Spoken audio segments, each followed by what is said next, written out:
আচমকা অসুস্থ রাজ্যপাল সিভি আনন্দ বোস। হৃদযন্ত্রের সমস্যা নিয়ে আলিপুর কমান্ড হাসপাতালে ভর্তি হন তিনি।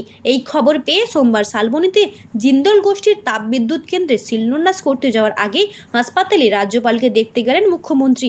দুপুরে ডুমুর জেলা স্টেডিয়াম কর্পোরেটের শালবনী রওনা হওয়ার আগেই সাংবাদিকদের মুখোমুখি হয়ে মমতা বন্দ্যোপাধ্যায় জানালেন, গর্ভনরকে দেখতে গিয়েছিলাম, হঠাৎ করে ওনার শরীরটা খারাপ হয়ে যাচ্ছিল, উনি ভর্তি আছেন, যাই হোক ওকে দেখে এলাম। এখন তো মেদিনীপুরে যাচ্ছি, কাল প্রোগ্রাম করে ফিরে আসবো। সবাই ভালো থাকবেন, দেরি হয়ে যাচ্ছে।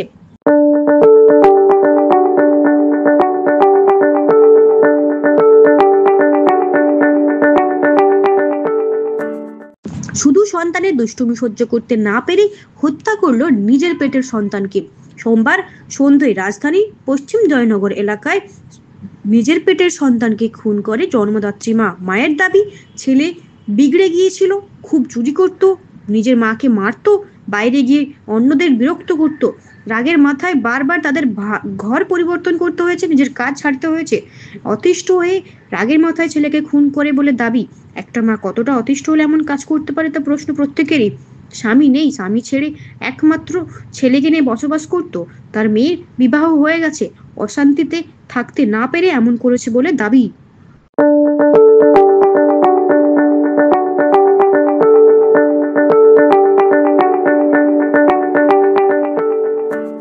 মাওবাদ মুক্ত ভারতের লক্ষ্যে লাগাতার অভিযান জারি রয়েছে ছত্তিশগড় জুড়ে।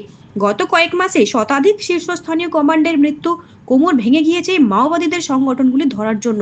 প্রাণের দায়ে আত্মসমর্পণের পথে হেঁটেছেন বেশিরভাগই মাওবাদী। এই পরিস্থিতিতে সরকারের কাছে 1 মাসের যুদ্ধবিরতি আর্জি জানিয়ে লিখিত বার্তা দিলেন মাওবাদীদের উত্তর পশ্চিম সাব জোনাল ব্যুরো। শান্তি আলোচনার লক্ষ্যে গত 17 এপ্রিল মাওবাদীদের তরফে এই লিখিত বিবৃতি প্রকাশ করা হয়েছে।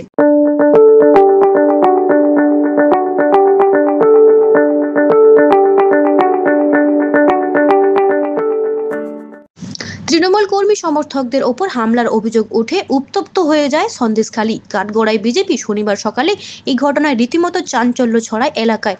হামলার 7 তৃণমূল কর্মী জখম হয়েছে, হাসপাতালে ভর্তির খবর। পুলিশ ঘটনায় তদন্ত শুরু করেছে।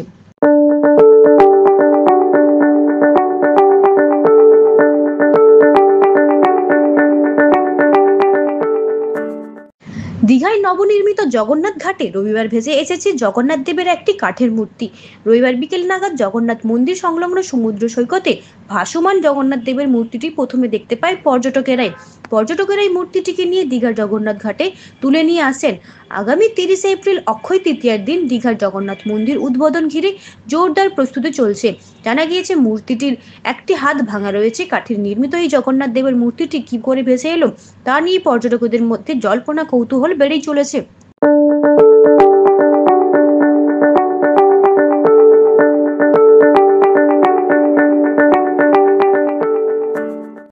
নিজের বাড়ি থেকেই কর্ণাটক পুলিশের প্রাক্তন ডিজি ওম প্রকাশের মৃতদেহ উদ্ধার করা হলো। পুলিশের তরফে জানানো হয়েছে, রবিবার সখন বেঙ্গালুরু এইচএস এর লেআউটের বাড়ি থেকে প্রাক্তন শীর্ষ পুলিশ কর্তার দেহ উদ্ধার করা হয়েছে। তখন রক্তে ভেসে যাচ্ছিল মেঝেটি। তার দেহে একাধিক আঘাতের চিহ্ন ছিল। আর সেই পরিস্থিতিতে পুরো বিষয়টি নিয়ে রহস্য তৈরি হয়েছে। পুলিশ অনুমান করছে যে খুন করা হয়েছে তাকে। ইতিমধ্যে প্রাক্তন পুলিশ কর্তার স্ত্রীকে আটক করা হয়েছে পুলিশ দ্বারা।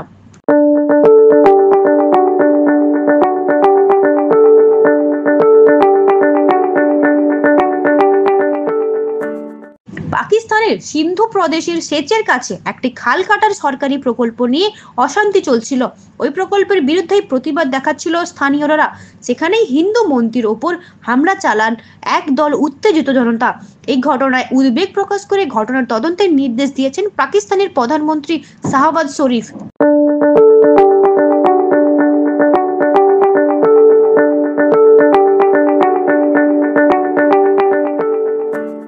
শনিবার শামশেরগঞ্জে এসেছিলেন রাজ্যপাল। এবার তারপরে গ্রামে এলেন তৃণমূল সাংসদ ও বিধায়ক।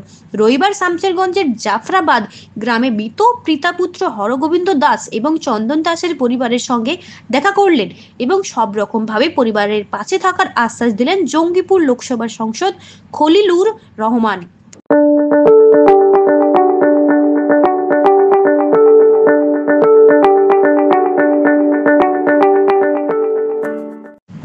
রোমের বিপস্য এবং ক্যাথলিক চার্চের প্রধান হিসেবে দায়িত্ব পালনকারী পোপ ফ্রান্সিস 2013 সালে পূর্বসূরি বেনেডিক্ট এক্সবিআই এর পদত্যাগের পর বিপস্য ক্যাথলিক চার্চের প্রধান হয়েছিলেন। ফেরেল সোমবার ঘোষণা করলেন, আজ সকাল 7:35 রোমের বিপস্য ফ্রান্সি ফাদারের বাড়িতে ফিরে গিয়েছেন। তার পুরো জীবনটি ঈশ্বর এবং তার চার্চের সেবায় নিবেদিত ছিল। তিনি আমাদের শিখিয়েছেন বিশ্বাস, সাহস ও সর্বজনীন ভালোবাসার সঙ্গে গসপেলের মূল্যবোধ নিয়ে জীবনে বাঁচতে, বিশেষ করে দরিদ্র এবং প্রান্তিকদের জন্য অনেক সহানুভূতি তিনি প্রকাশ করেছেন।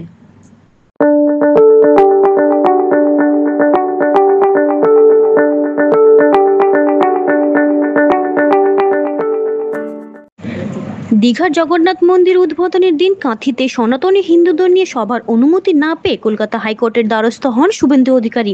কলকাতা হাইকোর্টের বিচারপতি তীর্থঙ্কর ঘোষ তাকে মামলা দায়ের করার অনুমতি দেন। সোমবারই মামলা শুনানি হওয়ার সম্ভাবনা রয়েছে।